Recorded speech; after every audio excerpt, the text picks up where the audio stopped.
Kisah seorang nelayan yang melihat air laut terkuras berkat membaca amalan yang diijazahkan Habib Lutfi bin Yahya.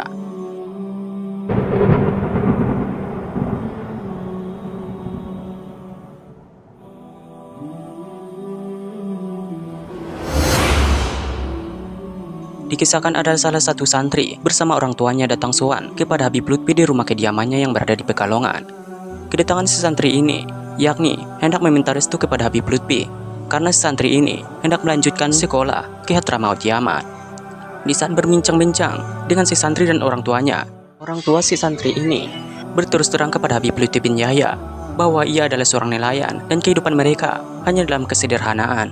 Orang tua si santri ini juga meminta agar diajarkan amalan agar terlindungi dari hal-hal yang tidak diinginkan selama mencari ikan di laut. Mendengar itu, Habib Lutfi pun langsung mengajarkan si orang tua si santri itu, yakni amalan meminta perlindungan dan pertolongan kepada Allah selama bekerja dan ketika dalam keadaan mara bahaya.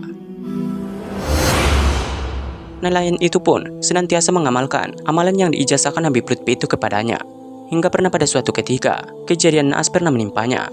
Ketika sedang mencari ikan, tiba-tiba sampan kecilnya bocor, sedangkan pada hari itu, ia lupa untuk membawa pelampung. Ia begitu panik, daratan masih jauh, sedangkan nelayan yang lain tidak ada di sekitarnya. Semakin lama, sampan kecilnya itu semakin tenggelam.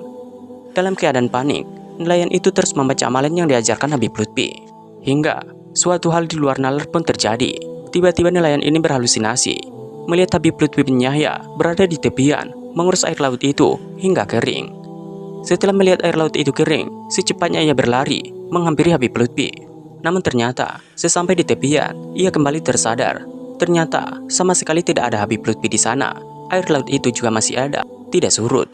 Namun yang lebih terkejutnya lagi, ia melihat dirinya sudah berada di daratan, dan sampahnya masih terombang-ambing di tengah lautan. Masya Allah.